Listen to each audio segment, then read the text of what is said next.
The liberation of mutant kind has begun.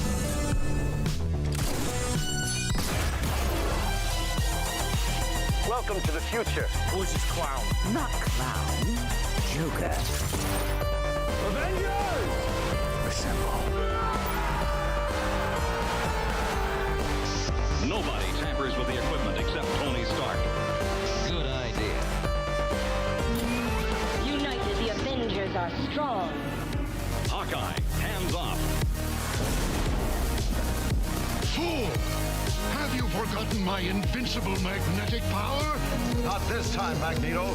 My mutant brain senses danger. Something unseen is slowly spreading its poison, edging tempers. Think carefully before you do this. You filthy criminals. 5, 4, 3, 2, 1. Issue 88. That was a weird way to start it. What up, YouTube? This is issue 88 of Two Fat Guys Pool List, our live show, episode 88, if you're not used to the issue part of it. And yes, it is just Jim. Nate is here, but he's doing a little bit of homework right now. So I'm going to go ahead and get through our business that we usually do at the beginning of the shows, and then we'll cut right into it. What up, Daniel? What up, Empire? So let's just talk about it. Usually when we start the show, we talk about our... we got two things to talk about. One is make sure to hit that subscribe button, ring that bell, give us a like. We always need that stuff. We're trying to get to 1,000 subscribers before the end of 2022. And if we do, y'all know the drill. We'll give this thing away. And guess what? We're also moving to get to 750 subscribers. And y'all voted on it last week. And we're giving away this. At 750 subscribers. Pretty dope, right? Oh, and I almost forgot. We're doing a giveaway tonight. Tonight, because we hit 650 subscribers, we're officially giving away this. Man, we're just giving shit away. Just going nuts, aren't we? So in order to participate, to win this tonight, all you have to do is make sure that you participate in chat live. So you have to you have to watch the show live. So if you're watching this as a past episode, sorry, the giveaway has already happened. By the end of this episode, you'll find out who has won. But if you are here live, all you have to do is type something in the chat. Empire was like, hello, comrades. Good. Daniel Scott, hello. Just say hello or talk to us throughout the night. Once you have officially said one thing in the chat, you are automatically entered to win this slab right here by the end of the night. We'll put your name in a random wheel generator, and then we'll just hit that button at the very end of the night, and someone is walking away with this really cool slab. But remember to hit that subscribe button anyway. If you're not already subscribed, hit that bell, give us a like. We need it for the algorithm. We need it so everybody knows the Two Fat Guys Pool List is one of the best comic book shows on YouTube. So that's the first part of business. The other part is we talk about our show sponsor, which is Collected Comics and Games in the DFW area in Fort Worth and Keller. They, are LCS, and we love to support them. They have a website called brainycomics.com. So I'd encourage you to go over it. Let me get that in. To go over to brainycomics.com. Check out their website. They have everything from new comics, back issues, graphic novels, games, toys, and collectibles. They have trading cards. They got all kinds of cool stuff. Go over there, check it out, buy some stuff, and then get a Two Fat Guys Pool List upgrade put into your cart. Now, there are different types of upgrade. There's the upgrade, and there's the premium upgrade. If you do either one, the upgrade, which is $8, gets you one mystery exclusive comic. If you do the premium upgrade, for $15, it gets you 2 mystery exclusive comics. You're probably asking yourself, well, what do those mystery exclusives look like? Well, if you go to the front page, we've got some exclusives right here. There's a potential of you winning a multitude or one of these covers, if not 2, depending on what upgrade you pick to put in your cart. We got a new one here from with the Hulk #5, which looks dope. The Moon Knight looks amazing. I've always said it. They've still been up here, but this Ghost Rider and Silver Surfer, heck yes, looks amazing. So head on over to brainycomics.com, buy some comics, buy some goodies, and then after you're done there, go ahead and put in the Two Fat Guys Pool List upgrade, whether it's the regular upgrade or the premium upgrade, and Ron will go ahead and throw in either 1 or 2 mystery exclusive comic covers in your haul. So head over to brainycomics.com and go buy some comics and or other things. It's amazing. So that's going to do it for the business of the show. Again, just a reminder, anyone that is here live, make sure to participate in chat. We are giving away a slab by the end of the night. We are giving away that Daredevil number 25 second printing of Elektra as Daredevil. First appearance with her. Man, I am all over the place. You good, Nate? You ready to go? Good to go. So let's bring in the man, the myth, the legend, Nate Dogg. Oh, that's not. Hold on. I put the wrong button. My own pick of the week. You're your own pick of the week. Hold on. Where's Just Jim? There he is. There's Nate Dogg. And now that happened, I can actually know that our settings on sound is not correct. So let me fix that as well while we're here. Boy. Well, hey, we caught it. One mistake ended up fixing the whole thing. So let's do that really quick. Some little off-screen magic here. Good thing I did that because my pick of the week just changed. Oh, cool. So, all right. That's good. Good job. All right. Well, then I think we have multiple picks of the week because I don't want to just pick one. Yeah. We'll say guys picks of the week. We got 2. Or do we got 3? This is the week of the Independent, by the way. The week of the Independent. I want Lee to highlight 3 books. Okay. I'm cool. I'm down with it. I will go even further in this. I know that you don't agree with this assessment, but I genuinely liked this week. I think Independence was strong. I think DC was pretty good. It was Silly Goose Time for the most part.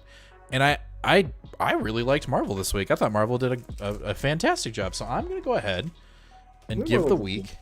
I'm going to give the week a solid A. A solid A. I'm not going to give it an A+. I'm just going to give it a solid A. I'm going to give it an A. Give it an A. Just give it an A. Come on. Give it a 90. So some people call that an A. Some people call that an A-. That's an A-. That's an A-. All right. Well, I can't tell you what to say. I can. You don't have to say it. But anyway, let's get to chat really quick. Last Belmont, you say, can't wait to hear X-Men review this week. I'm sure you're gonna like one of our reviews, right? You're gonna like one of our. I'm sure reviews. Both of the reviews will be just fine. Also, I tried with my hardest to let go of Hickman's leaving. It's not happening. It's okay. I get it. It's okay. It's okay. Well, it takes time to process. It might take a year, 2 years. You might just have to walk away from X books for a while here and just see what happens. Holden, what's going on? Rich, what up? All right, cool. Well, I guess I need to get y'all's names. So I'm going to show you the process so you don't think I'm messing around here, okay? Because I want to make sure that everybody sees what I'm doing here. So I'm going to go over to chat. I'm going to pick up Rich right here. I'm going to go Command C. I'm going to put his name right here. I'm going to Command V. Enter. Rich, currently, you're in the run for winning. Then I'm going to go over here. I'm going to get Holden. This is riveting stuff, guys. Boom. You're in. Last. Boom. You're in. What's up, Eric? How's it going?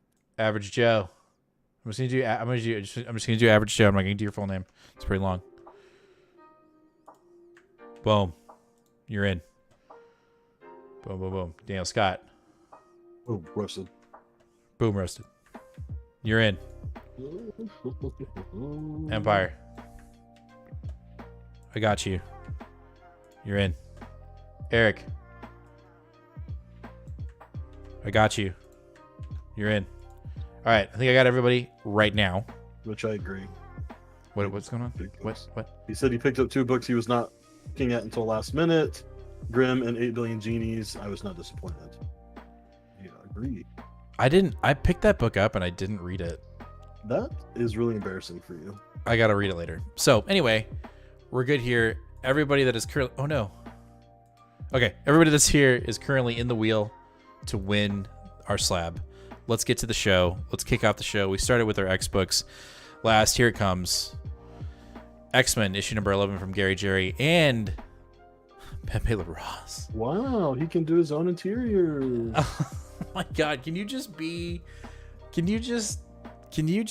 not I thought he was I only do covers now. It's not that he only does They're too covers. I just busy. don't know. I don't think it's that. I think you're mischaracterizing what he's doing. And I agree with you. I'm frustrated, but I don't try to hit a man when he's down. You know, I like it. Like the fact that we have him. I'm just happy that he's here. Okay. All right, let's get to the review of the book. Jeez. All right. So Gary Jerry is attempting to try to connect everything that he has set up in the past. Let's say I want to say 9 issues because I feel like no. 8 issues, because I want to say 9, 10, and 11 have been this, like, we're kind of moving forward into Destiny, and it feels like he's trying to, like, you know, circle everything in, right? I liked this issue, and I liked the writing in the issue. I felt like Gary Jerry was moving the plot forward, yet he still hooked us at the end. I like this all-girl X-Men team going to Gambling World or GameWorld and wrecking shit, and then it got a little over their heads. I liked that.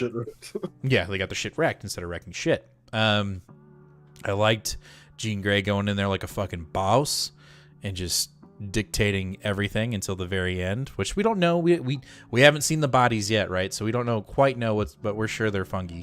Like they have become infested with fungus, space fungus. I liked the Cyclops going after Dr. Stasis, or however you say his name. What's the guy that did Wolverine? I don't remember his name. I don't know what you're talking about. The guy with the Cyclops, the dude that ended up becoming Wolverine's power, using Wolverine's powers. What's his name again? Genesis. Sync. I can't want to call him Genesis. Sync was a badass in this, and then the hook at the end, I thought was really cool. I like that idea. I didn't feel, in my opinion, that it was that incoherent. That's my take. I liked it. It's not my pick of the week. Pepe Larraz's artwork was fantastic, and I'm looking forward to issue 12. Colors were amazing. Yes, I'm also looking forward to issue 12 because that means the series will be over. Oh, is it ending at 12? No, just being closer to the end. I'm sure we're getting a reboot once Hellfire Gala starts. Christ, guys. This guy. Okay, go ahead. Rip it. Go. Go be friends with Last. Go ahead. I have nothing to add to this because it just does, to me, this is adding nothing to the current anything that's going on in the X world right now in the Krakoa age. This is like I just don't care. I'm not upset. I'm not like, oh, this is a horrible issue. It's totally full of shit. I just don't care. I don't care about the Dr. Stasis big reveal and who it is. I don't care about GameWorld. I don't care about. I'm so tired of Captain Krakoa. I get it. I just don't give a shit. Okay, I agree with Last. I don't think out of all of the ones that are going to get tricked and get caught by the fungus is going to be X-23. I don't fucking think so. Like it'll be Rogue or it'll be Polaris. It'll be one of the less experienced. Yeah. Not the girl that just literally lived multiple lifetimes in a vault. Fuck that shit. No, I'm not about that. You're right. There were some good moments though when Sync was like, "I've been Wolverine longer than anyone alive." I was like, "Dang, I guess that's kind of true. That's fucked up." The art was amazing. I've never felt.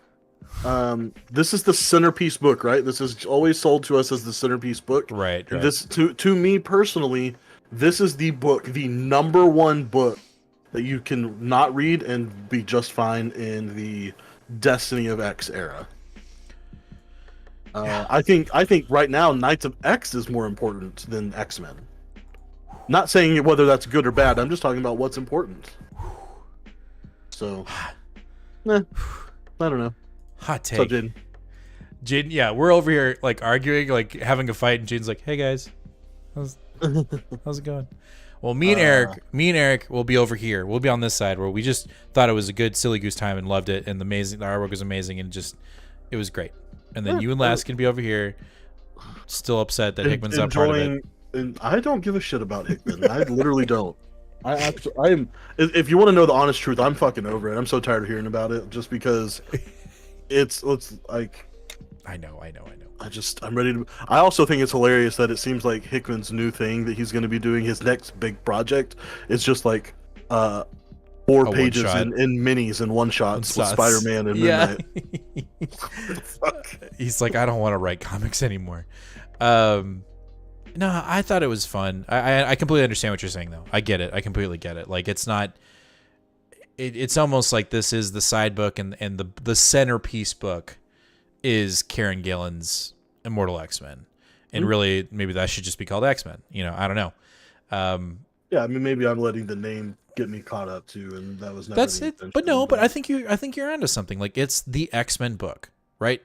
Like, I think you're right. Like, when someone goes, yeah, man, I want to get back into comics. I remember reading X-Men, and they're gonna go straight to X-Men. They're not gonna go to Immortal X-Men. They're not gonna go to Knights of X. They're not gonna go to X-Force. Now they may have read those, and that's fine. And that's you're right. It should be. But it should be. But I think I don't know. I thought it was fun. I guess for me, the thing that really just turned this book into just a banger for me was Pepe Larraz. Like, he's one of my favorite artists, and he killed it in this issue. And then the coloring by Garcia, phenomenal. Like, when Polaris gets her new dress, so good. They're very masterful. And the one thing I really like about Pepe is he will do his BTS screenshots of the issue, like when they were walking into the casino, he showed step by step how he created that panel, and it's so cool. Because when you look at the first rendering of it, it looks like mud. It's like, he's like, all right, this is going to go here. And like, how did he get from that to that? And he shows you, and I think that's fantastic. So I wish he was on the book more, but he can only do 2 issues and then he's off. And whether that's because he just can't do it, or we'll never know. But it is what it is. I genuinely enjoyed it. I can't wait for issue 12. But you're right. I think you are right in the sense that this book is not really the focal point of the X line. The focal point of the X line is Immortal X-Men. Karen Gillan is throwing around lots of things, and we've only gotten 1 issue. We're getting issue 2 next week, so we're definitely in flux right now with X-Men for sure. Love seeing the process from Brian Gibson. What's up, man? Shoe shorts. I love Krakoan era X-Men. Okay, let's hold on before we start. I know I'm slowing down the show, but I want to make sure that everybody that is here in chat knows that they're gonna win a slab tonight if they participate in chat. And so I got to make sure that I put these people's names. A chance, yes. I'm sorry. Yes, you're right. They get a chance. Now we currently have 10 people entered to win our slab tonight. So welcome everyone. So that's X-Men. I liked it. I know you're ready for. Are you ready for Gary Jerry to just be off of the book? You ready for a new writer? It's not necessarily Gary Jerry. I don't know enough of his stuff to say that that's what it is. I think it's just the middling, it's very linear. It's a very flat storyline. There's no growth. It's just he's introduced so much that was really gone nowhere. And again, because it doesn't feel very cohesive to the rest of the line. I lost you. There you go. Okay. Your mic went in and out. Sorry. The whole point of the X-Men line when it relaunched was like, hey, we know that we're supposed to be Krakoans for Krakoans, but our mission statement has always been about mutants, that the X-Men fight for humans, that we show them we're fighting for them. And I don't feel like that mission statement has been apparent in this book. Okay. They are not being shown as the protectors of humans. And not that even was with Jean supposed to be Grey's the whole point. Not even Jean Grey's speech. I didn't say that there weren't some points of it, but I'm saying that this book is no. Just because there are some points doesn't mean that this book's direction as a whole represents that, and that's why I personally think that this book doesn't fit. But You got everyone in? You got Michael Parker in? You got Yes, Too I got Short, Michael you Parker for Ryan saying something in Gibson. chat. Yes, it did. Okay. That's literally all you asked them to do. That's fine. I know, I love it. Do you have anything else to add before we read comments? No, you go ahead. Go ahead, start reading comics. So Rich said, "I think I'm the only guy in the world that thinks all X-Men comics are mid. I like them, hardly buy them, and rarely get hyped. I don't think you are the only person that feels that way." Too Short said, "I love the Krakoan era of X-Men. I love it and I hate it. It breaks my heart and heals it back." Last says, "The problem with the X Office is that they don't have any direction. They were the ones writing the terrible comics before Hickman with red, gold, and blue." Yes and no. I mean, some of them are, but some of them aren't. But also, like, I mean, do they have a direction? And maybe they do. Maybe they're just not executing very well. Or maybe some of them are and some of them aren't. We'll never know. We're not in the office, so we'll never truly know. Well, I think Marvel is kind of like stepping back from the whole like Marvel.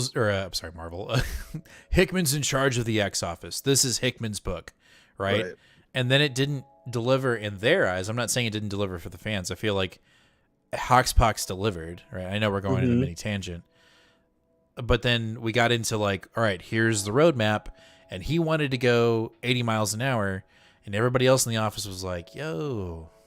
Slow down, bro. Slow down, bro. Like, we got a jacuzzi in the back of the limo. Let's just chill, man. Like, let's eat some beef jerky, sip some bubbly, and chill. And he was like, no, I have a set thing to do here. And it got completely thrown out the window. And all Marvel probably heard was, you want to stretch this out and make more money? Bet. You know? Nah. Everyone, no. I'm tired of that talk. I'm tired of everyone being just like assuming the worst out of every little thing. It's like literally my mom didn't heat my pepperoni sandwich up to the right temperature because she hates me and was trying to be vindictive. I'm over it. I'm over everyone being dare she?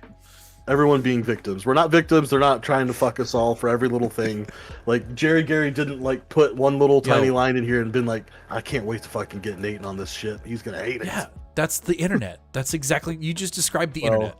I'm anti-internet. Rich said, I'm old school, Uncanny in Volume 2. I loved when they started branching out with the New Mutants and such. I agree.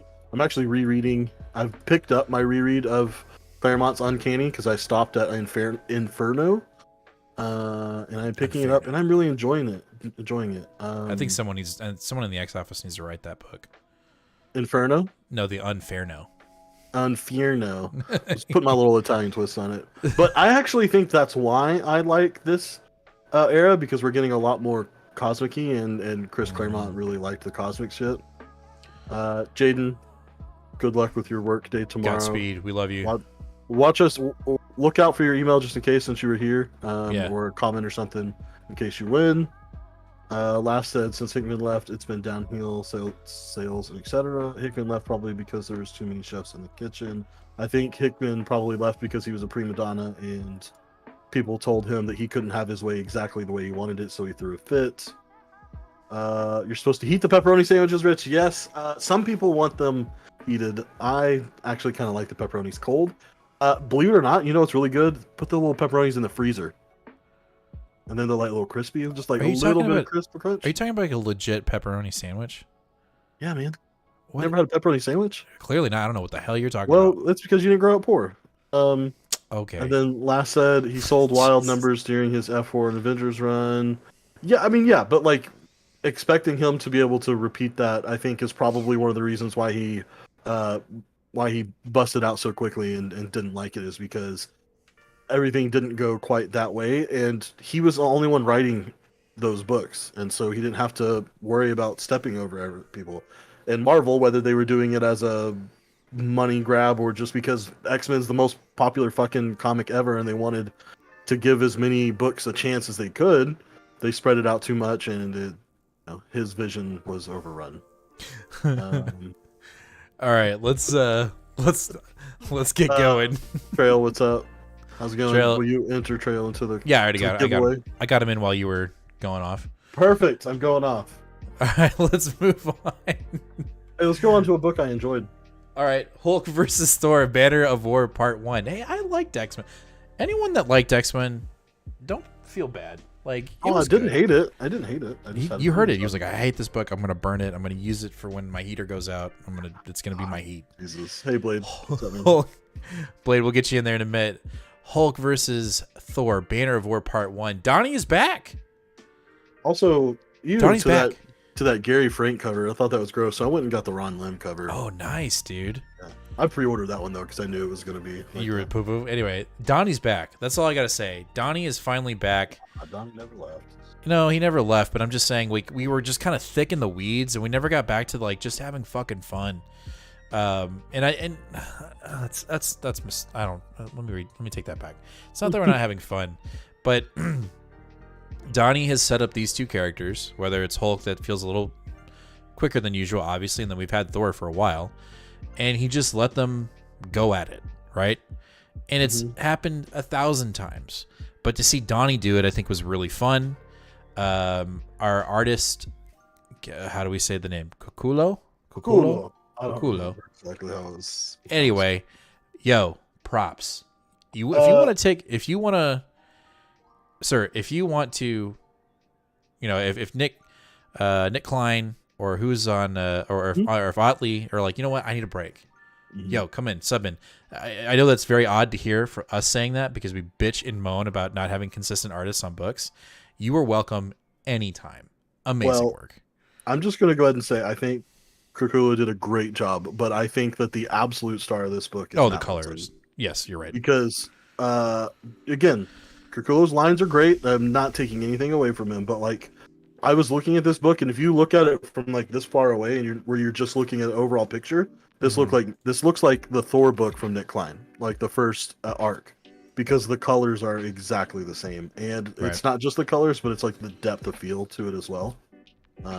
That's what really sucked me into this book at first. I was like I've been very hesitant about this little event, and as soon as I opened the book, I was like, yo, all right. And it got me excited to read it because of how good it looked visually. So this book was almost my pick of the week. Like it was centimeters. I mean, if this was a race, we're talking about centimeters here. It was almost my pick of the week. The only issue I had with the book is we're referencing an event that we've barely covered in issue 1. That's the point. I understand, but I don't remember it.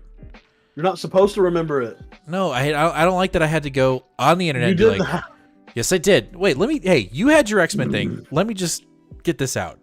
So, all right, in issue 1 of Hulk, an event has happened where Hulk did something bad in El Paso, Texas. That's all we know, right? That happened in issue 1. How many issues of Hulk do we have currently? 4? 6. No, 6. 6 issues of Hulk, right? That's 6 months. And I bet there was a break somewhere where we didn't have an issue for a month, or did we have I'm sure we had it consistently. It was consistent. Okay, so let's say 6 months.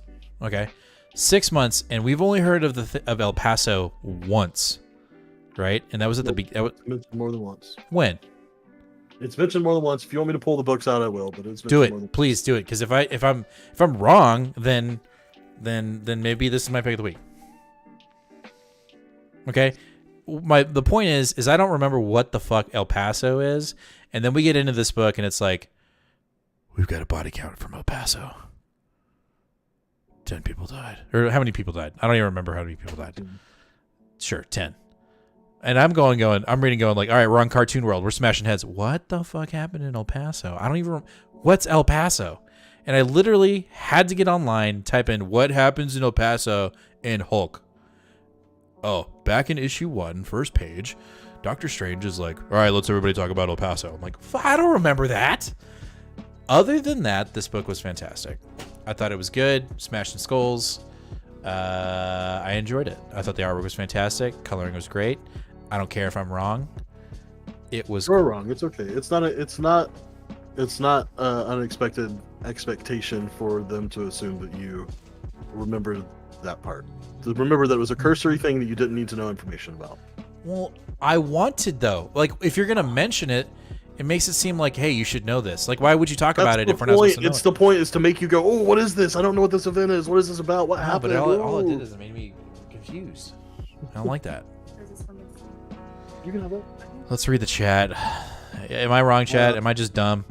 Well, we're very wrong about the cover, and I think that's okay, Rich and Eric. I actually like that y'all like this cover because, I mean, shit, it's all perception. I'm not trying to like shit on Gary Frank either. He's not my thing. He's not my style. I think what we said in our new comic book day, maybe we didn't say this, but what it feels like is like you've got a certain feel for Hulk, which is Otley, and then Klein, who is on Thor, right? And so you kind of just have this perception of like seeing the cover and be like, all right, this is what this book's going to be, and then you open it, and I know that that's comics in a nutshell. You have cover artists, and then you have the interior artists, but we've been kind of yeah, you're good. I feel like we've been kind of what's the word? Spoiled, you know. Say Pepe, like, love having Pepe on the covers, love when he's on the interiors, and it just sets a precedent. So like when I open a X-Men book that's Pepe Larraz's cover and then it's not him in the interiors, it's frustrating. And I think it's vice versa too. I mean, I don't mind. I think the cover's fine. It's not my favorite, but it is, you know, it's not terrible. But it just, I feel like the cover definitely sets the tone. And what's more frustrating is if you have a really kick-ass cover and then your interiors are just like mid. I think that's kind of where we're going at. But the cover for me, I mean, I'll be absolutely honest. When it got announced in solicitations, I saw the cover and I was like, wait, what? And I just have an expectation of Klein or Otley, or, you know, wouldn't it have been cool? And again, I love the interiors currently for this book, but how kick-ass would it have been if the perspective of Thor in this book would have been Nick Klein and the perspective pages of Hulk would have been Otley? Wouldn't that have been dope? Like, that's just coming from me right now. I'm just saying that would have been cool. But I think the book it was good. Trail, you say a different cover artist is a red flag for me. Yeah, I don't know. I mean, I know it's kind of a standard now, but like, I want there to be some consistency. I think the cover is what draws you in. And if it's a kick-ass cover and you're like, whoa, I got to open that book. And then you open it and it's, you know, I don't know. I don't want to say any artist, but it's just not the artist you're expecting. It kind of stinks. I'm on the same page with El Paso. I have no idea what happened except he hulked out. Right. It's not that I just completely forgot that was an event or a blip in Hulk. I think that's where I'm just frustrated, is like, usually we'll get a, you know, if we're that far away from a mention from something in another book, that we would get like a tiny flashback, like Hulk did something in El Paso. Oh, by the way, 10 people died. Like, to me, that's because I didn't have the connection. Or why is Thor so pissed off? You know, like, El Paso. I'm like, why is he saying El Paso? I don't remember why he's saying El Paso. And clearly it happened in issue 1 and some other issue. So I don't know. That's just me. What? Go ahead. Say I'm wrong. Jaden, agree with you. I have nothing else to say. I really enjoyed this issue, and now I'm actually excited about this event. I think it's kind of silly, but at the same time, like, there's no reason to not have a silly goose time. I'm okay with that. It does feel like a silly goose time event, and I think that's what most events should be, especially with two characters that are just OP in power level. Mm-hmm. Yeah, it should be a silly goose time. I can't. I meant to cover this. You might have hit it. Oh, Rich said, I've missed a lot of Hulk over the years. His healing factor is out of control. I loved that part, and then I kind of was like frustrated by that part where he literally like fucking just rips himself out of Mjolnir's hold. Did you see it coming though? Like when he started struggling, I was like, he's gonna rip a hole in through himself. Yeah. I was like, oh shit, this is crazy. Yeah, for sure. But like, yeah, like at what point now? I mean, because he's immortal, right? Like, that's the whole point. He just doesn't die. Doesn't die. Or, like, he die. I see, and I still haven't read the damn run, but, like, doesn't he, like, die but then come back, or? Yeah, well, yeah, with the green door, if the door is green, you will come back. Like, It's hard. You just read it. Like I don't. I'm not going to Yeah, I do it need any to get justice. I need to get the rest of the volumes. Trail says El Paso Tourism Department product placement. I totally agree. That's funny. 99. What up? We need to get you in the. We need to get you in the giveaway really quick. And you said you love the art. The art was fantastic in this issue. The cover, and again, our opinions didn't really do the event justice, but the interiors killed it. And then again, Donny Cates. This feels like old school Donny Cates when he just didn't give a fuck. Like he was just, hey man, they're gonna fight and it's gonna be crazy. You know what? They're gonna fight in a universe that's literally made of Adventure Time cartoons. I don't care. Do it. You know. And I want the whole I want the whole sky to rain down rainbow candy. Not that I'm saying that happened, but like he doesn't care. He's just having fun. And I feel like, you know, sometimes we get a little too metal, and I know that's very controversial to say, you know, but we get really thick in the weeds. So too metal. I know that was dumb. It just gets a little too serious, and this one was just like, fuck it, let's fight, let's go, you know, like enough cinematics and let's have some fun. So that is that. All right, let's jump into Moon Knight Black, White, and Blood, issue number 1. Again, this was another one that was almost my pick of the week. I thought the Hickman story, bit, wasn't it? It was. It literally was until I got into my Independence. I really enjoyed Hickman's story, even though it was very like, what? Like it was very Hickman, just like, huh? Mm-hmm. But I enjoyed it. I think my favorite story, even though the middle story was really fun with Spidey, was the last story. Okay. And it was because of the aha moment. I was literally reading it, and I got about halfway, and I was like, am I reading this the wrong way? Oh, shit, I am. You literally have to read it backwards. Oh, shit. You have to read it backwards. If you read it like a normal comic book, you start at the end and finish at the beginning. But if you read it backwards... Japanese style, huh? Yeah, if you read it backwards to the, you know, from the beginning to the end, it reads like a normal comic. Who wrote that story? I don't know how to say the name. Adole? It was good. I just didn't... what clicked for me was there's a scene where the car that they're in flips, right? But the panel before it, they're like, oh man, that probably really hurt. I was like, well, how'd the car get there? But then the next panel was the car getting there. But it already had gotten there in the previous panel. And I'm like, this doesn't make any sense. And then he started talking about hitting a person, going as fast as you can to hit an immovable object. It'll flip up. But they'd already hit the person, and he was already in the air. And I was like, there's something wrong here. And then I turned to the back, and oh, there it is. You got to start from the back of the book to get to the... I sound stupid, but that's how you read it. Like, that's literally how you're supposed to read the last story. So I think it was more the aesthetic of it that really got me, but the stories were fun. And I guess I'm off the high of the show, and I enjoyed the show. I'm one of the few people that actually enjoyed the show. So I thought that this connected and landed well. Still want to pick this up. I need to pick it up when I pick up my crossover physical. Right. So Average Joe says the first story was forgettable, but I agree with the last one made the book worth it. Simply telling stories still works. I think that's what the Black, White, and Blood series should be. Just simple, fun, one-off stories. And sometimes I think, you know, for comic book readers like me who are a little more, you know, just a little newer to the game, when you get these issues where there's like a really fun story, then the middle issue's like, if you know Moon Knight, if you know all of Moon Knight's history, this story's going to slap. But if you don't, you're not going to know what the fuck's going on.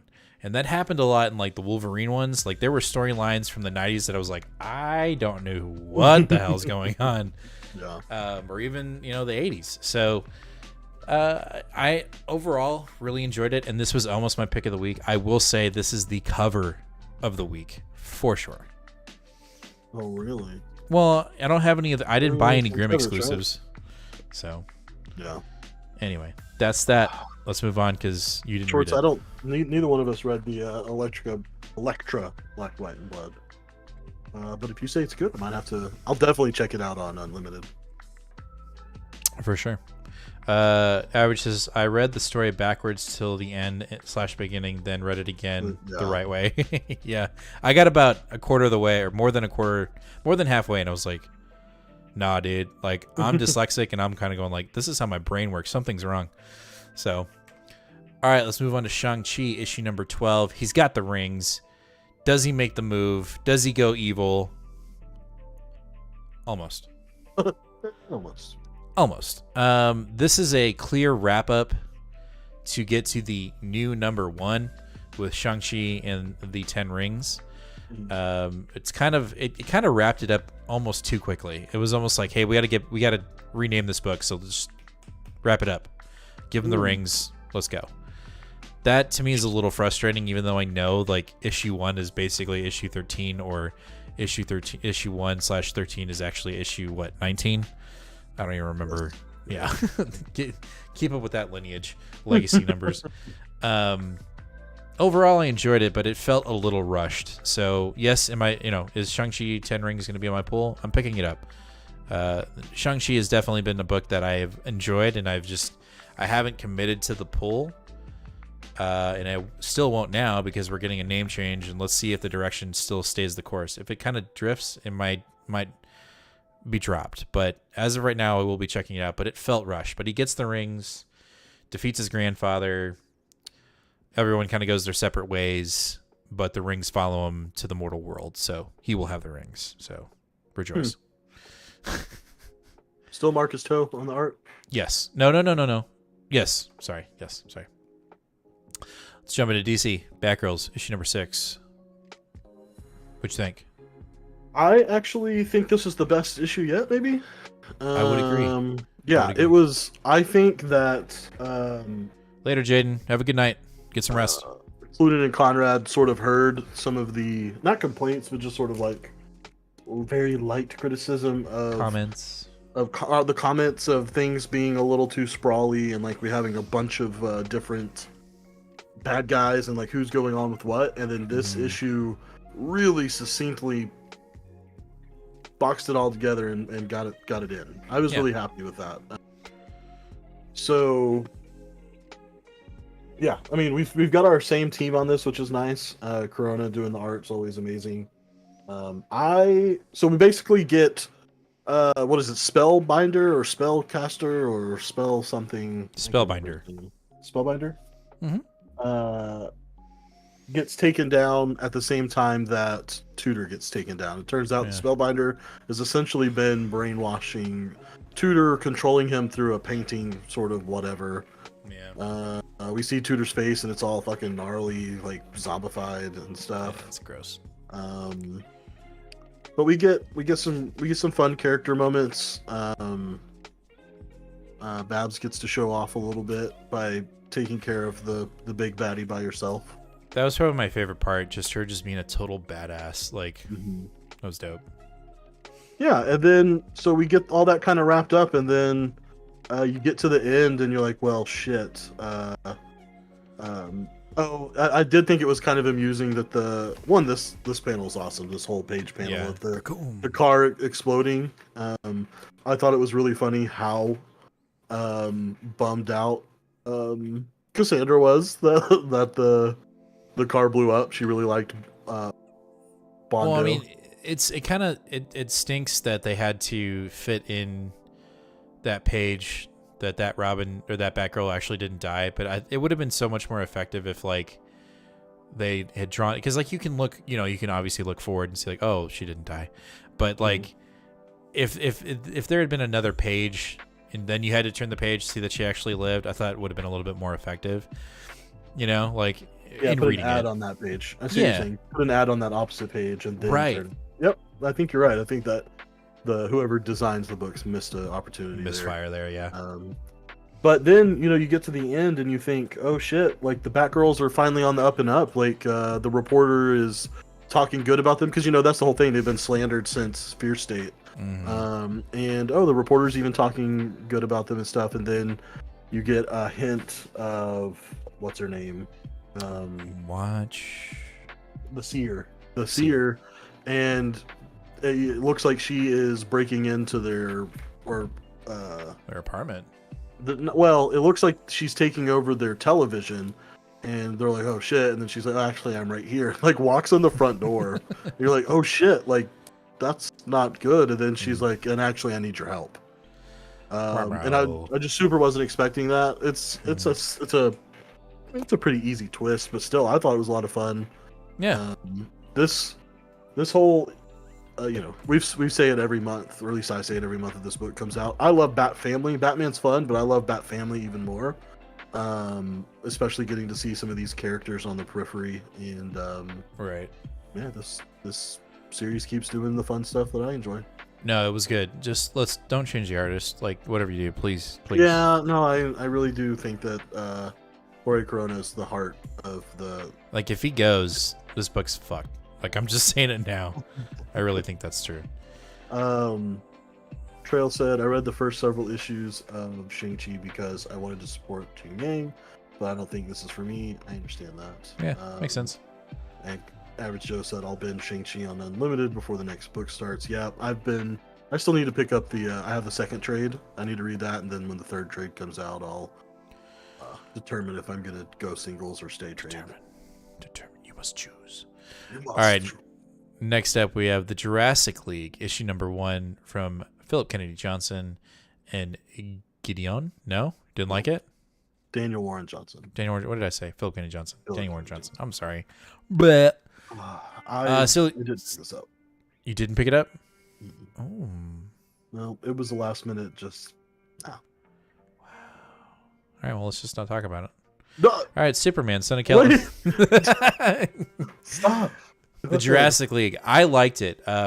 Silly Goose Time. I mean, it is what it is. It's an origin story. You kind of know what the stories are, just kind of modified. I think it's fun.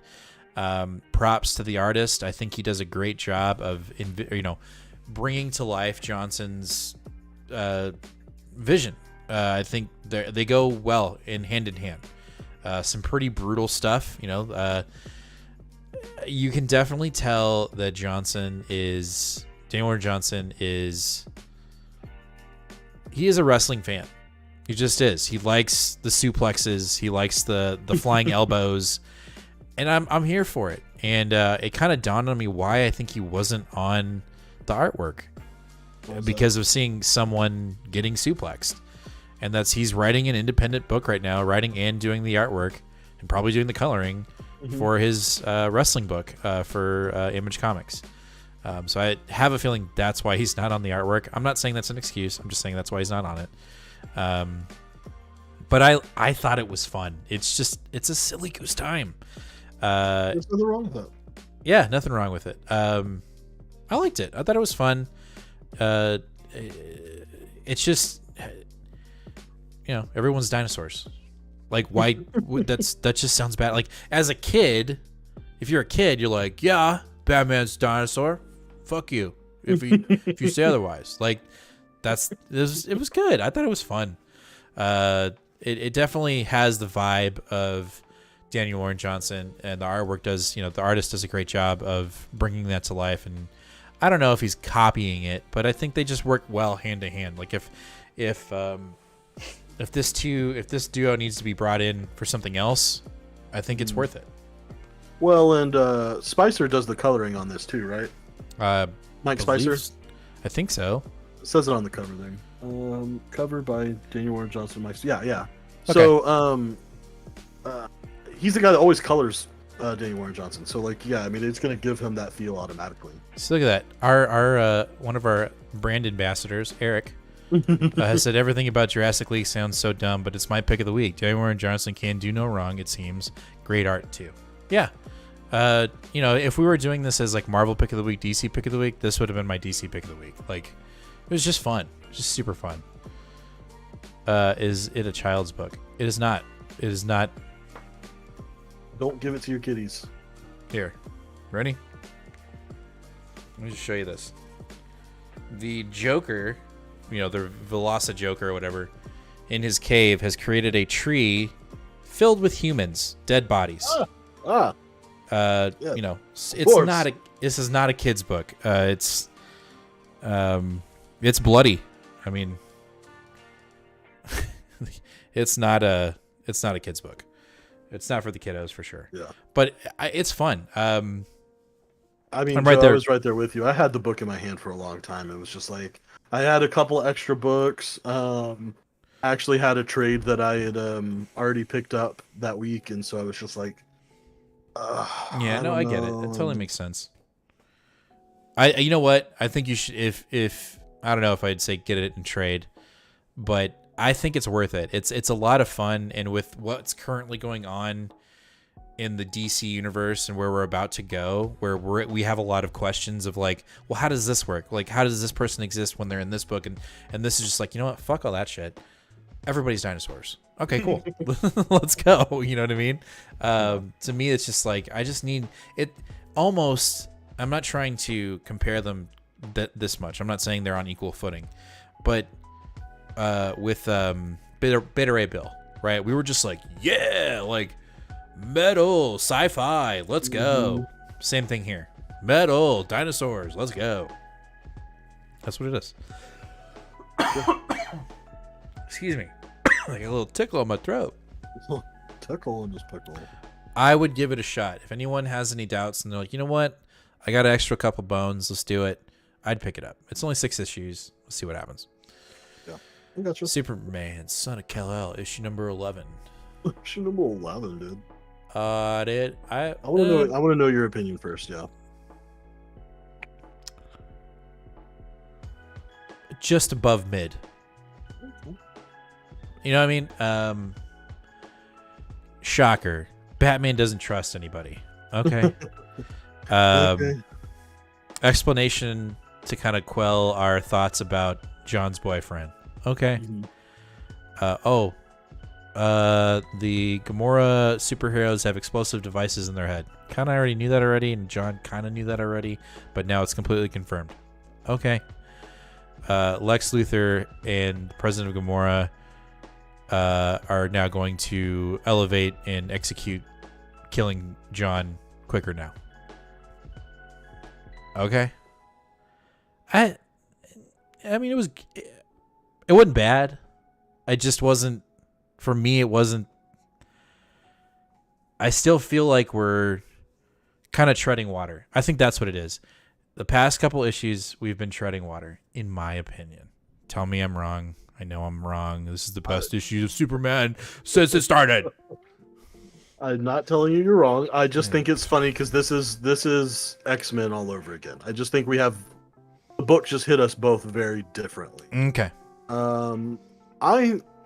I really liked this issue for 2 reasons. Whoa, hold on before you start. I'm sorry, I just got to get this out because you're about to kill it. You're about to kill it. Rich just said, "What if the Jurassic League saves the Justice League in Dark Crisis?" That would be amazing. So cool. All right, go ahead. That would be amazing, sorry. And then it would be even better to see the DC Twitter Zack Snyder guys be like, "But we gotta add this into the movie, man. We gotta do Jurassic League."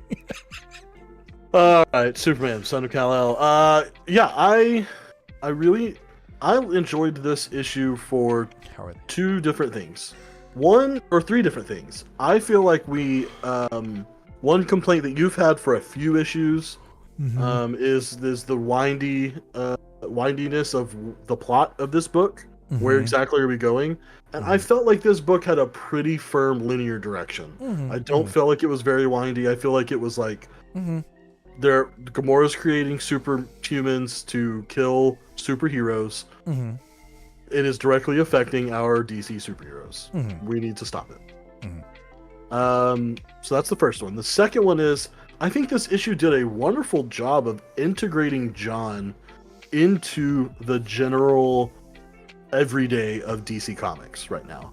So like in this one comic, we have John talking to Batman and being like, "No, I think you're wrong. I don't care that you had something horrible happen to you as a kid. Now you can't trust anyone ever. I'm sorry that happened to you, but I don't agree." And I was like, that's nice. I like that. And then the next one is him going, he's literally buzzing in on Dick Grayson. It's like, "Hey man, you kicking some ass over there?" He's like, "Yeah." It's like, "Can I come help? I kind of say I don't want to kick some ass too." I want to talk. And so they talk for a while, and then he realizes that he's got to go save the man that they've got at the Hall of Justice, and he's hanging out with Wally West for a while. And I felt the live continuity, and I really enjoyed that. I thought that was a really good way for Taylor to be like, hey, John is in it. Like, John's around. John's a part of what's going on. So I liked that. I liked that. The best part of the issue that for some reason really hit me hard was the beginning when Pa Kent was talking to Batman and talks about how he misses Alfred and they used to talk every week. And I was like, oh man, that's so sweet.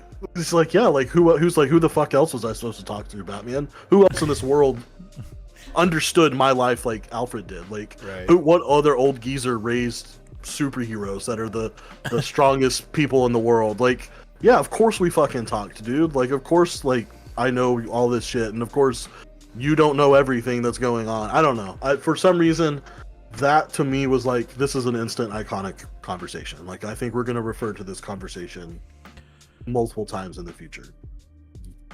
I really liked that part. So I thought this was a great issue. It was probably one of my top 3 of the series so far.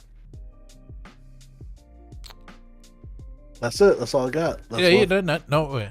So here's not my response. I just I want us to look at 2 things that we probably shouldn't compare. But I'm going to compare them anyway.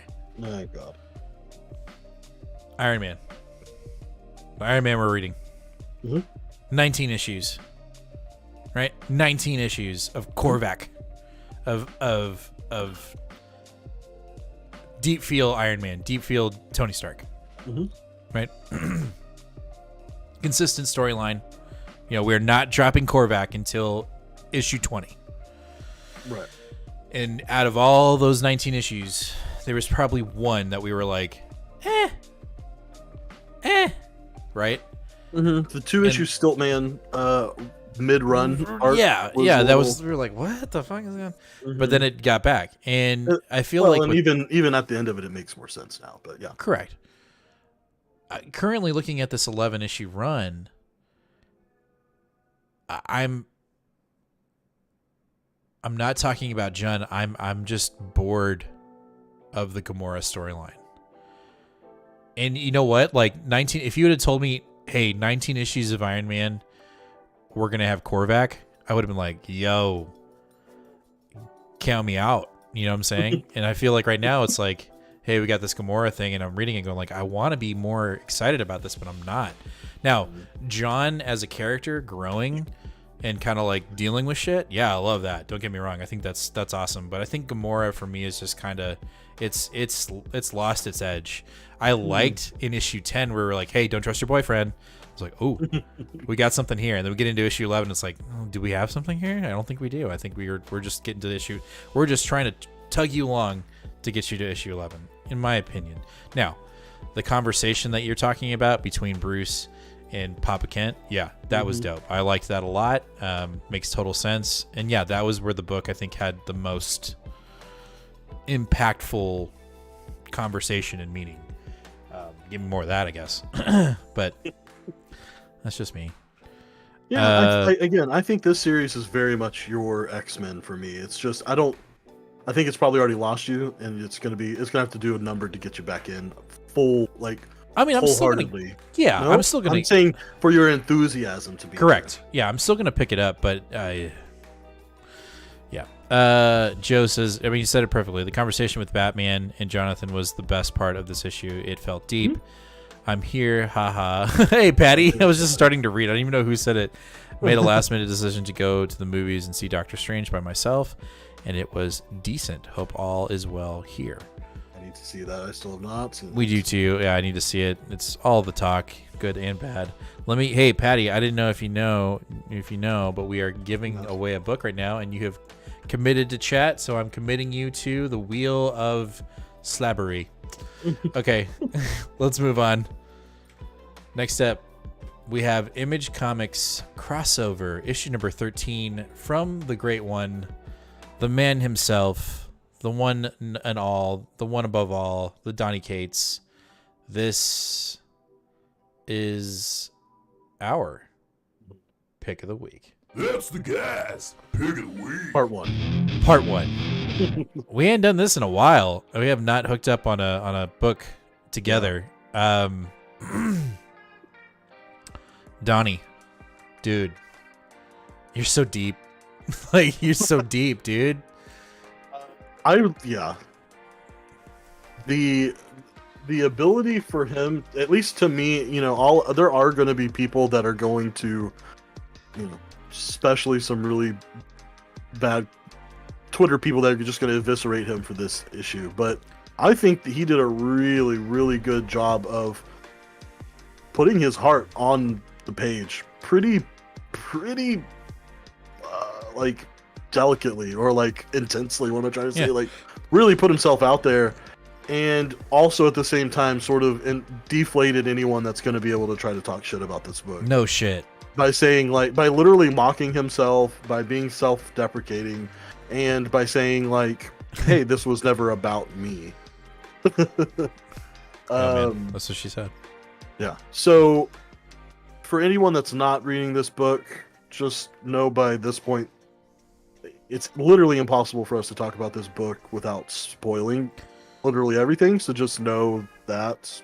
Here's your warning to mute until you see a new cover. But this issue starts with Donnie Cates bleeding out on the ground, and him literally saying, hey, yeah, I did that cliche shit where I tell you I'm dying and we start at the end and go back to the beginning.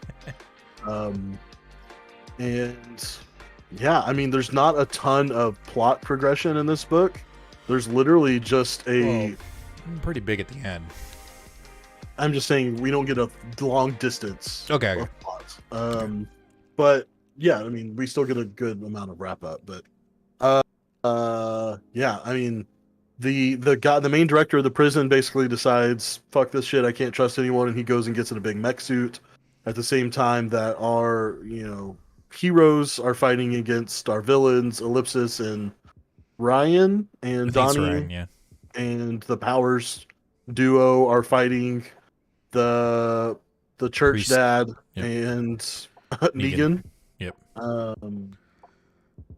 And eventually Donnie gets clubbed in the head by Negan, but then Ellipsis does a nice little sword portal shit. And well, before that, you're skipping one big thing. I'm not. Well, no. I think it bears attention. Ahead. The sword, which is, how do you say it? Valofax? Valofax. Yeah. Valofax, who literally shows what it's worth, right? Valofax, the sword, is the sword of all swords. It commands every sword. It has the history of every sword. So any form of blade it can control. And it goes apeshit in this book. Like, it literally creates blades out of glass. It goes nuts. And it basically puts everybody on notice. Like, floating blades in everybody's faces saying, hey, everybody shut the fuck up. I got this. This situation is about to be solved. That was the first oh shit moment, I think, in the book. And then the second one is the one that you're talking about, where Ellipsis throws the sword into a portal,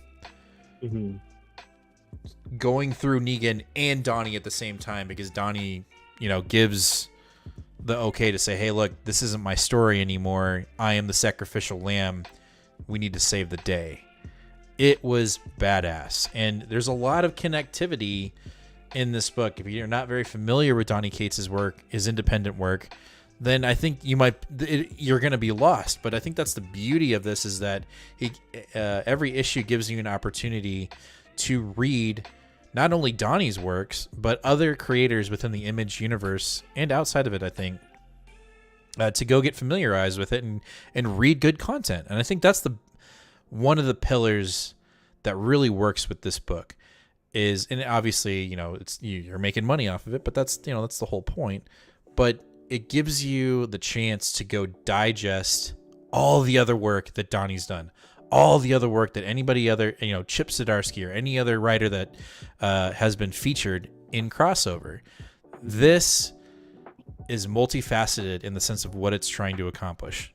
Talking about industry standards, toxic fan bases, how you fucking feel just day to day as a content creator. Like Nate said, Donnie put himself out there on the line. Whether you liked it or not, you know this guy is got some major history, and it worked. Yeah, I had no idea that he actually overdosed. It's pretty intense. Real thing. Yeah. Yeah. I mean, there's literally panels in there that are recreations of like his wedding photos and stuff. Yeah. So, for I don't know, this book is incredibly meta for how things are going right now, and for a book that's been going on for a year to still feel like he's addressing like tweets that came out last week. It's pretty profound in my opinion. Yeah. No, it's good. It just shows how strong of a writer he really is. And so when you hear, when he puts that on Instagram, like, hey, I'm in trouble. I'm dealing with some writer's block. If you have my number and you know me personally, hit me up. Like, to me, that's strong. You know what I'm saying? Like that what that tells me is you have no fear of showing weakness. And I think that's a big thing. And I think we see that in this book too. Donnie's killing it, man.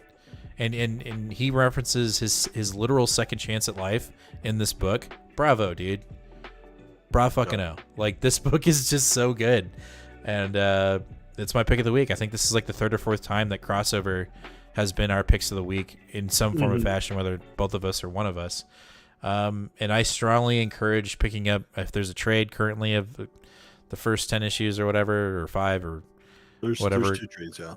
Go get it. It's worth your while. Most of the Donnie books are worth your while. The other book that I'd say to go pick up, and it's referenced heavily in Crossover, is God Country. Go check it out. Yeah. I'll say it. It's a must read. If it's a must read, if you're in any form of fashion Donnie Cates fan, you need to read it. It's just it's an easy read too. Like it's like a $14 trade. It's 6 issues. It's an easy. I think that's going to be my next grail.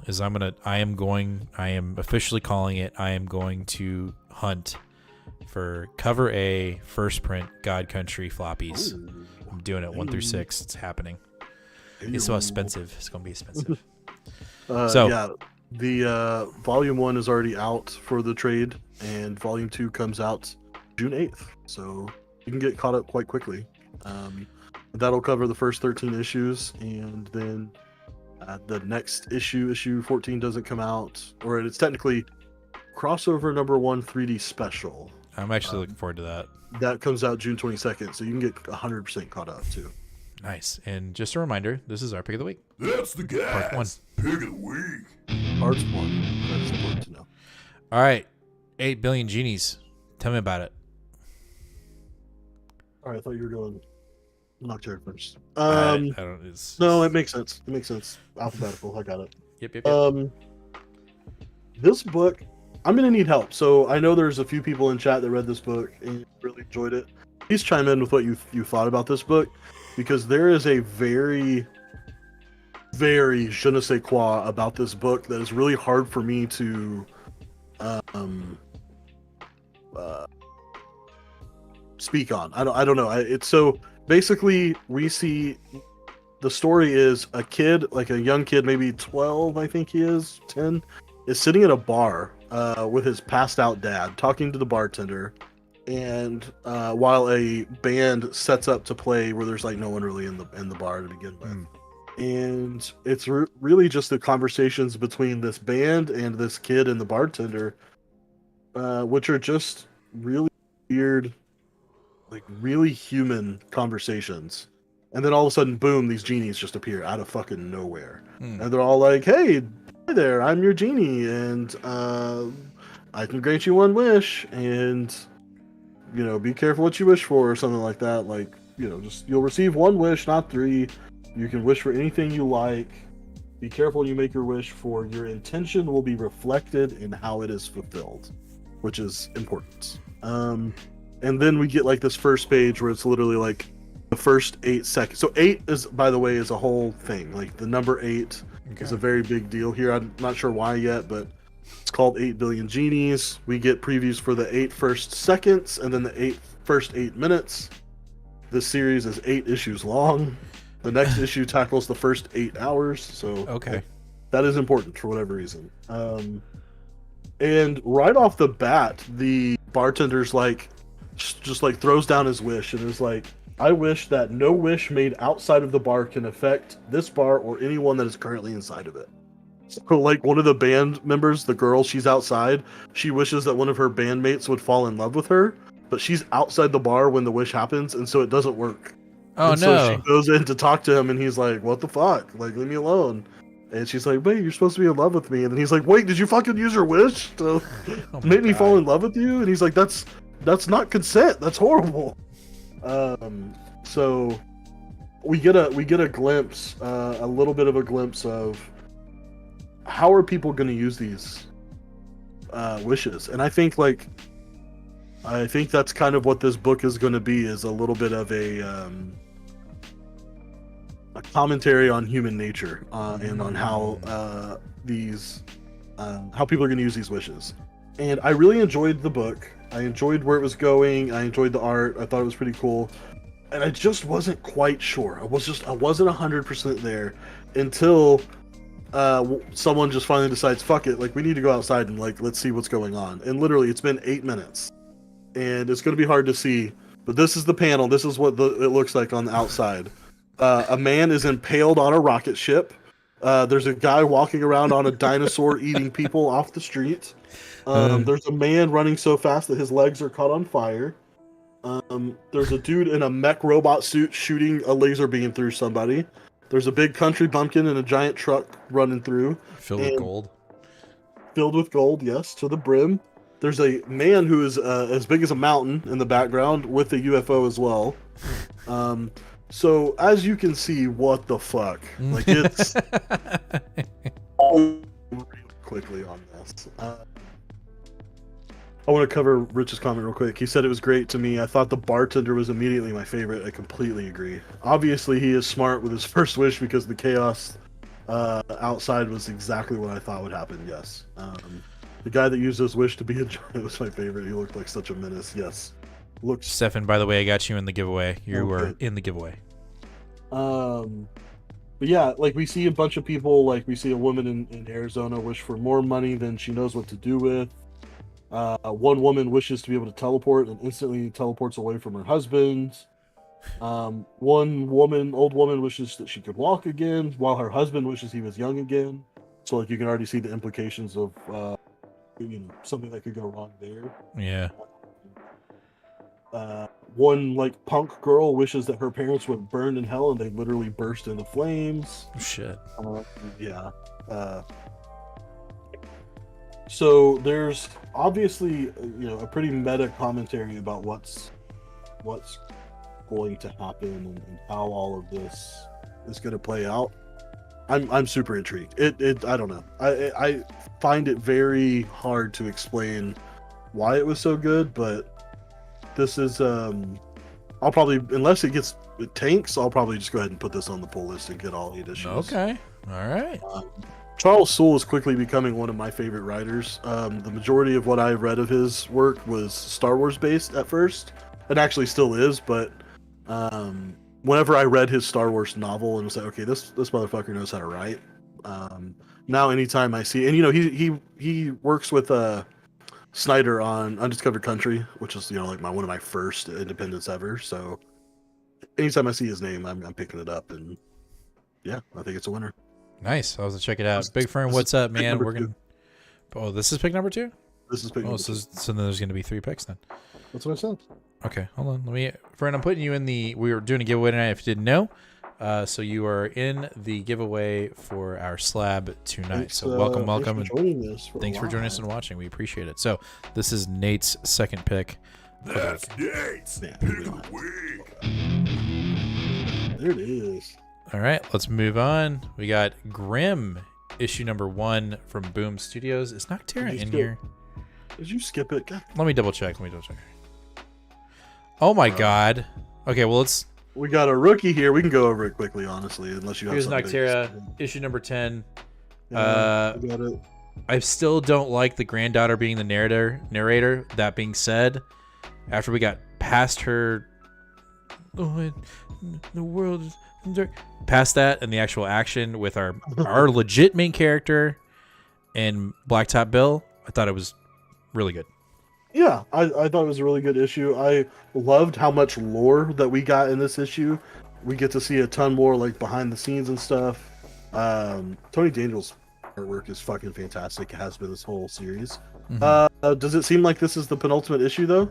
Kind of feels like it. It literally says next to be concluded. I know we often put that at the end of an arc, but we don't have anything solicited past issue 11. Why the hell would you?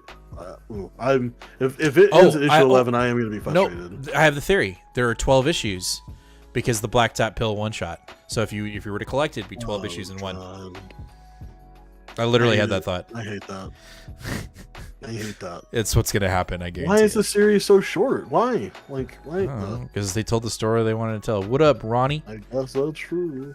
Let me get you in the wheel of slabbery. You are now entered to win, potentially win our slab. Michael already in there? Yes, he is. Okay. Let me double check. Michael Parker. Yep, you were in there. All right, moving on to Boom. We got Grimm, issue number 1. Yeah. This is the next big hot book. If you don't have it in your collection, what are you doing? Do I push the button? Yeah, this is the third one, right? That's the guy. I thought this was our third. Like, hey, we need to highlight those. This is the guy's pick of the week. Second one, part 2. Lee, you got it. I know, Lee, you're watching this as a past episode. You got it written down. You know what to put up. This is it. Make sure to get your second printing because it's coming in hot and it will sell out. Yeah, Ronnie, I agree. Tell me what do you think? Do you think this is like the end? Do you think this is the end for now? Like, I was not expecting us to be anywhere close to finishing this series at all. And then we get to this issue and I go, well, shit, maybe he's going to wrap it up that fucking quickly. It seems like he's going to. Well, let's talk about Grimm. We've got our our main character who is a Reaper who doesn't know how she died or how she became a Grim Reaper. And she loses something else in this book, and it's a big deal. Yeah, I really enjoyed the art in this book. I thought it flowed really well. I enjoyed the blacked out paneling. That very much made it feel like a grim book. The story's unique, interesting. Yeah. She's a Grim Reaper, comes and picks up a drunk driver who kills himself crashing into a tree, and she's not paying attention, and he steals her scythe and is able to get back on Earth. And she goes there and is all like, hey man, what the hell, can't steal my scythe. And then she grabs it back from him and then bumps into someone, and then the police is like, hey, you drunk, get out of here, and pushes her against the wall, and she's like, wait, you can fucking see me? And so now we got to figure out what the hell's going on with that, because she's the living can see her, because the living can see her. Rich, I would definitely pick this up. I would read it. It's really good. But if you want a spec copy, when I was in the store, Ron still had a bunch. He had, he got a good amount of selection of all of the different entry level covers. I can't what am I trying to say? Just not ratio covers. Alternative covers, yeah, because he had a 1 in 50 last time I was there. I don't know if it's he got all of the, besides I think the 1 in 1,000, but he got all the nice ratio covers. But they have a really cool Something is Killing the Children homage cover with her jumping in the air with her scythe. It looks like Erica Slaughter. I did get the cover A, but I really wanted to get the what's her name? I can't remember her name. Wait a second. This girl. I didn't get the cover A. Jenny Frison. Jenny Frison, yeah. I wanted to get her cover, but they had a couple of those, and so yeah, I would definitely do it. Ronnie says, "Man, I really like this book. The color scheme in the book gave off emotional, while reading went from all red to all gold. Gave good vibes. It was a good, fun book. Mm-hmm. I'll definitely give it an issue 2. And then we always say it with Boom books: if it's a Boom number 1, pick it up. Yeah. Always pick it up. And just put it away if you're not going to read it. Put it away in a bag and board, hopefully a Mylar, and just sit on it, because they have a deal with Netflix. I know Netflix isn't kind of in a bind right now, but they may go to that they may go to that chest of Boom books and be like, hey, now we need shows. Boom, boom, boom, boom, boom, boom, boom. So always, if you see a new Boom #1, just pick it up, put it in a Mylar if you're not going to read it, and let it sit there. And then when, what's his name? Oh, I'm blanking. The guy from Canada that we always watch. I can't remember. Any spec. It's just like John or Bob or whatever. Yeah, any spec channel that's like, hey, go get this book because this is, hopefully you have 5 because you're about to make $1 million. There it is. So check out Grimm. It's really good. All right, next one up. 7 Secrets. Oh, penultimate issue. Great issue. This was a great issue, and I feel like we got what you said, which is we were going to get a history lesson. But then I feel like even though we didn't get much like present day content, we got a lot of present day content. And I just think we're about to do a spiritual level kaiju level battle here in issue 18. I'm for it. I thought it was like right off the bat we see Eva, and she's like in the hospital, is just giving birth to Casper, and Casper's like, quickly, before I forget, I'm actually a god, and I'm totally not your son, and I'm gonna forget, and you gotta raise me right, but don't worry, I'm gonna be a god, and I'm gonna save you all. It's gonna be great. Don't raise me wrong. And she's just like, okay. Yeah. Bet. I don't know. 100. Like, when I first read it, I was like, no, I don't know about that. And then I actually read the issue over because it was so quick, and I was like, no, that just kind of flows. It makes sense with this book. Well, because this book is just fucking balls to the wall. Like Alexander the Great, and this book does what it wants to do. What was the other character that was immortal that was with Alexander? I don't remember. I didn't recognize It's someone from China. Anyway, freaking dope. Here's my only criticism of this issue. Well, really this series is, and they tease it with another character that literally is back to life. And that's the dad. Oh. The dad's still so Sigurd's dad is still alive, right? No, Sigurd is his Sigurd. name. I'm sorry. Yeah. Or Sigurd is alive, not Sigurd's dad. Casper's dad is still alive, or somehow came back to life. Yes. And his friend and Titus too. Titus is alive. No. Are we gonna? I hope we get some explanation of why. Like, if we don't get, that's my only bummer here, is if the book ends in issue 18 and it's not like, nah, we're just not going to explain that one. I'm going to be a little disappointed. You never watched Lost, did you? No, but I've heard the whole, like, the frustrations with it. You just, the whole point of making a universe feel like it's alive is that there's mysteries, that you don't have the answers to every little thing. So I'm just going to go ahead and I'm going to prep you now. I almost guarantee you it's not getting addressed. Not satisfied. Anyway, Casper's a god now. He died, but now he's this massive cosmic light being. Literally, we don't mean he looks like a god. We mean he's like straight up Iceman now. So we're gonna get some epic battles in issue 18, and I'm gonna be sad to see it go. 7 Secrets is fun, and like I said, I want to know more. I want it. Put it in the show notes. I don't care. Like, how did they get? How? Like, when he shows up and he looks like a death doctor, I want to know what happened. How did he get back to life? I bet we do find out. I think we're going to, because that's too big of a. When that reveal happened that he was still alive, like, it wasn't even his wife was even like, yo, yeah. What? Yeah. So I think we need some answers there. But the world's going to shit in this book, and we only got 1 issue left, so. Let's see how Casper can save the day. If you've been following us for any sort of amount of time and have been following along with this story and it sounds intriguing, but maybe you just don't feel like popping onto it right away. With the way that Boom is doing collected editions and finally getting on the right track, there's going to be I guarantee you there's going to be an absolutely gorgeous slipcover hardcover for this whole series. Don't tease me. And we're both picking it up, but I would say that I would suggest anyone else to go pick it up too, because this is just a great series, and I think it'll be so much better read in 1 or 2 sittings too, just all of it together. Ronnie asks, quick question, fellas. What time and day does this show go on? I even hit the bell on YouTube and didn't get a notification. Just randomly came in and saw you guys live. That's weird. So, for our live shows, we are live on Sundays, 8 o'clock Central Standard Time here in the U.S., depending on where you're at. If you're, in Canada or Europe or wherever. So Central Standard Time here in the U.S., so 7 o'clock Central Standard Time. And then we usually have a new comic book day video come out every Wednesday starting at 6 o'clock in the morning. So at 6 a.m., we drop that video on Wednesday so that you have enough time to watch it before you go to your LCS that day. We've contemplated releasing it at like 7 p.m. on Tuesday to really give you some time. But we don't want to get into that because sometimes, we're editing or shooting not in time.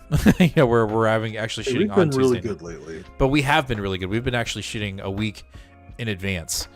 So that might change. But we, as of right now, our new comic book day videos drop on Wednesdays at 6 o'clock in the morning Central Standard Time. And then outside of that, we'll have random videos if there's breaking news. So that, get that notification if, Batman's going to be the next Spider-Man, whatever. Just breaking comic book news video. And then we were if you weren't here for the last live show, we are talking about, and we don't know yet if it's going to be a pre-recorded or a live show, but we are going to start reviewing Marvel / Star Wars / anything else TV shows that will be coming out. So we are going to kick off potentially that series with Obi-Wan. We don't know if we're going to do it live or if we're going to do it pre-recorded. We're still debating that, but it's coming up soon. So we'll be starting to do those. We don't know what day that's going to be. I know that Obi-Wan comes out on Friday, but then I think it's going to move to Wednesdays like they've been doing, but we'll have to wait and see. But we're thinking about doing that. And then sometimes I I show you what I bought stuff and bring it up from the mail, and it might be Pokemon cards, it might be comics, I don't know. So that's cool. Rep, I see that you said something in chat, but then you took it out. So let us know if you're here. Just say hi so we can get you in the giveaway. You can put him in there. He said, I think he's just probably rewording it. He was just saying that Boom's paper quality is really good, and I completely agree. Okay. Amazing paper quality. Then we'll get you in the giveaway. There we go. Ronnie, that's a good thing to do. Appreciate that. Yeah, we really do. All right, let's hit up our next. Hold on. We don't have any more books, right? Yeah, we have. Did you put it in there? I think we have one more. I don't think so. No, I don't. But let me get to the cover, and then I'm gonna hit because I have it pulled up. Okay. So Ron is going to talk about a book that he picked up on the fly that sounds like I need to go check out. Yes. And it's a manga. Yeah. So this is okay. So Average Joe said, looking forward to y'all covering more content. Tell us, literally, what you guys are into. Like, if we're into it, we'll start covering more of this stuff too. We're going to start covering the shows. I really want to start doing, whether it's a solo show or together or even on a TikTok or something. I want to start covering what I'm reading besides our weekly pulls. And this is kind of like a good segue into that. So I was at a local shop by my job. Just try to support them once a month or so, just because they're a real small shop. And I found this. Yeah, there you got the cover up there. This is colorless. This is the first volume of a manga. I've been trying to get into mangas. This looked really cool. And I asked the owner if he had read it, and he said yes. And I said, does it have a bunch of like teehee girls with big boobies and like we're making fun of women sort of things that sometimes unfortunately is in manga? And he's like, that's literally not on there at all. And I was like, yes sir, I will take a copy. But the premise of this is absolutely amazing. So this literally takes place in a world where a solar flare happens, and not only is it basically like a worldwide EMP where all computers are fried. So like all data that we have is fried that's on computers, internet's gone, any car that had to run on electronics whatsoever is gone. And literally color is zapped from the world. So it's not just that this manga is in black and white. It's literally the world is in black and white. And Bravo. so I was like, yes, finally a reason for it to be there. But here's the absolute best freaking part. When it needs to be there, when it makes sense for the story, we get the tiniest little glimpses of color. Hey, there's actually color in there. It's very small. Let me ask you this: does the book start out in color? Just like a normal manga. Yeah. Yeah. It does the normal. It starts out in color like they always do. They color like the first 4 pages or whatever. Fuck yeah, dude. So this is basically a story where we're following our main guy, who's sort of like a historian scientist. I almost don't want you to give any more of the book out because I want to read it. Like I want to go read this. This is the most basic. You'll read this on the back. Okay. This guy is a historian scientist. Meets his friend. Oh, I didn't even tell you the best part. The solar flare causes all humans to mutate. So no humans look like that girl anymore. They look like this now. Okay. So they're all mutated and they all look like dinosaurs and gross. Right. This guy is a scientist historian who is finding out ways to maybe get humans back to normal and all of that stuff. And this girl is the girl that makes his tea that he loves and is very happy. And one day he goes to his tea shop and his tea tastes like shit. And he's like, yo, where's my girl that makes the good tea? And they're like, she got kidnapped. And so that's how our story starts. Just the beginning. Okay. Like that's literally the first 3 pages. And what happens after that, there's like a ton of action. It's really funny.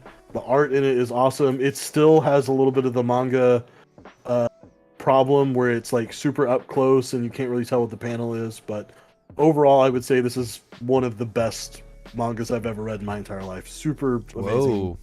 Whoa. I literally already added book 2 to my pull on with the comic shop, so okay, it's coming out next month. So all right, so it looks like I need to go get a copy of it. Rich also said the earlier the better for new comic book day videos. I'm still fumbling my way through the collected app and adding to my pull list can confuse me. I do understand that. Well, we'll like I said, we've gotten a little bit better at filming new comic book day videos in advance. So if we can continue that rhythm here the next couple weeks, next 2 or 3 weeks, then maybe we'll move new comic book day to being released at like 7 or 6. Let's say 7. No. I know the algorithm. I've looked into some kind of like when you should post. And it seems like most of the time, if it's not early in the morning like we're doing, the other best time is like 5 o'clock in the afternoon because that's when everybody's getting off of work to watch their TV, which is YouTube. Because like some people don't have TV anymore. People just watch YouTube or TikTok. So, hey, also that with everybody that's here, did you see our shorts, our YouTube shorts about the giveaway? Did that pop up in your notifications or did you see it on Instagram? Let me know. I want to make sure that those are being effective because I did that for the first time and had a blast doing it. So let me know if that got to you, if that form of content of letting you know that we were doing a giveaway tonight came out. Because the other thing that outside of that giveaway is we're trying, Nate more specifically really wants to get into TikTok and really wants to get into more shorts on Instagram and on YouTube, which I think is a great idea. We want to do that, but if it's not going to be serving to our community, then obviously we don't want to waste our time. So let us know if you want some of that short form, content, whether it's 15 seconds or a minute or 3 minutes. So let us know. And T already says, yeah, I saw the short in my YouTube feed. Dope. Yeah, and Joe said it would be cool if y'all cover older back issues. Just read the 2010 run on Moon Knight, where Mark thinks his Wolverine, Captain America, Spider-Man was a good 12-issue run. I just read the Jeff Lemire Moon Knight 14-issue run and finished it last night, and this was a doozy. The reason why I actually picked this book up was I was thumbing through it. This is actually what I bought last month from the local comic shop that's by my work. I just try to pick up something from them once a month, like a trade or a manga or something. But what made me really pick this up was I was flipping through the pages and saw these amazing James Sticco covers, or not covers, but interiors. Yeah. And I realized, during one of the arcs of this, we change artists every single time his identity Personality disorder change. changes Nice. characters, and so it's just like a constant barrage of different art. Okay, so Patty says give us all the shorts. All right, so maybe I don't know. Maybe I'll cover this in a short just to kind of let people know how it was. I think this is a really great 14-issue run. I think I haven't seen a lot of the show, but just from what I know of the show, what its focus was, this will probably be the run for you if you enjoyed that. So I will be bringing this to James on Wednesday if he needs to read it next. Nice. Hey, should we give away a slab? Oh shit, yeah, let's do that. All right, get them in. You got, all I'm going to say right now, you got 30 seconds to get in chat right now if you're not already talked, so we can get you in the giveaway. We have 20, count that, 20 people already in for the giveaway. So if you've not already talked in chat and you're watching currently live, make sure to hit that chat. Let's go. Stefan says, I love the middle few issues where the werewolves on the moon. Yes. Those are very specifically the James Deco interiors, and it's so good. It's awesome. All right. He's literally in his ship is shaped like his Moon Knight dagger, like sword. Oh, sick. What am I trying to say? Throwing star. Throwing star. That's what his shape is. Moonerang. Ring. All right, let's give away a slab. So here we go, guys. Let's spin this bad boy. Let's see who's going to win. Good luck, everybody. And again, we appreciate every single one of you for being here tonight, but you want me to stop talking, so here we go. I'm going to spin it. 3, 2, 1. And our winner is Eric. You have won. God. You have won, my guy. Eric, if you're still here, you won Daredevil 9.8 second printing of Elektra being... I mean, I've said this so many times, my brain is mush.